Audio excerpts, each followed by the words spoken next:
Mən daim bunu deyirəm. Vətəndaşlara müraciət edirəm, biganə qalmayın və nəzarət eləyin. İctimai nəzarət bir çox məmurları, yəni bu cinayət xarakterli işlərdən çəkindirəcək. Ona görə ictimai nəzarətin hansısa institusional formatı da gərək işlənilsin. Sizin media nümayəndələrinin çox böyük rolunuz var bu sahədə və deyə bilərəm ki, mən bəzi hallarda xoşa gəlməz hallar haqqında sizdən öyrənirəm. Sizdən bu xəbəri tuturam və dərhal reaksiya verilir.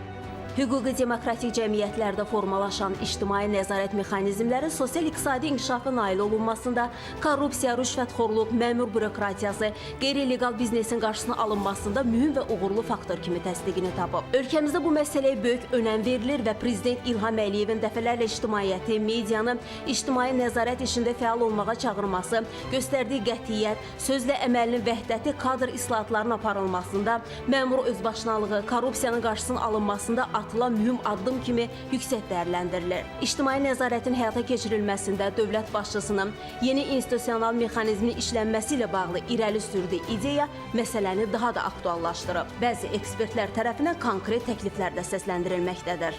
Cənab Prezidentin yanında İctimai Palatanın yaranmasına ehtiyac var və bu İctimai Palatada ölkədə tanınmış nüfuzlu qeyri-hökumət təşkilatları, çox güclü və oxunaqlı media holding nümayəndələri və eyni zamanda Azərbaycanın tanınmış ziyalılarından formalaşa bilər, parlament üzvlərindən də burada ola bilər və bunlar birlikdə Cənab Prezidentin yanında İctimai Palata adı altında ölkədə baş verən müəyyən məsələləri Cənab Prezidentə çatdırılana qədər müzakirə edərək qərar qəbul etdikdən sonra ölkə başçısı ilə təmasda olaraq baş verən negativ halları Cənab Prezidentə çatdıra bilərlər. Bu təcrübə bir çox ölkələrdə var. Bu palata həm ictimai maraq doğuran təşəbbüslərlə çıxış edir, eyni zamanda qanun layihələrinin ictimai ekspertizasını təqdim edə bilər. Eyni zamanda ayrı-ayrı problemlərin məsələləri qaldıra bilər. Ayrı-ayrı məsələlərlə bağlı ictimai maraq doğurmasını, ictimai müzakirə, ictimai dinləmələr həyata keçirir və nəticələrini Cənab Prezidentə təqdim edir. Və eyni zamanda ölkə başçısı ilə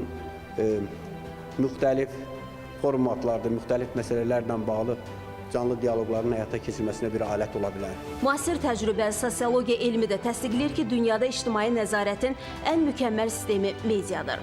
Ölkəmizdə 5000-dən çox mətbu nəşrin, elektron kütləvi informasiya vasitələri, çoxsaylı sosial şəbəkələrin mövcudluğu, həmçinin 4000-ə yaxın qeyri-hökumət təşkilatının bu sayda qanunvericiliyin və yerli icra hakimiyyəti qurumlarında ictimai şuraların yaradılması bu xüsusda təqdir olunur. Dünyada uğurlu nümunə kimi qəbul olunan asan xidmət modelinin tətbiqi isə dövlət idarə etməsinin təkmilləşdirilməsində, proseslərin səmərəli, keyfiyyətli və obyektiv icra edilməsində effektiv təsirə malikdir. Ölkənin birinci şəxsi, birinci adamı məlumatları Azərbaycan mediasından alır, Azərbaycan mediasına inanır və bununla bağlı da öz fikrini açıq şəkildə bəyan edir. Eyni zamanda medianı həm də özünün ictimai nəzarət funksiyasını yerinə yetirməyə çağırır ki, media növbəti dəfə yenə də problemləri işıqlandırmağa davam eləməlidir, ardıcıl olmalıdır.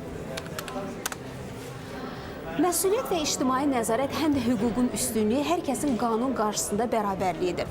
İctimai nəzarət güclü olan cəmiyyətlərdə məmurlar, aidiyyatı qurumlar, rəhbər işçilər özlərini daha məsuliyyətli hiss edir, işlərinə daha diqqətlə yanaşırlar. Belə olanda mövcud problemlər daha sürətlə həllini tapır, qeyri-müəyyənlik aradan qaldırılır.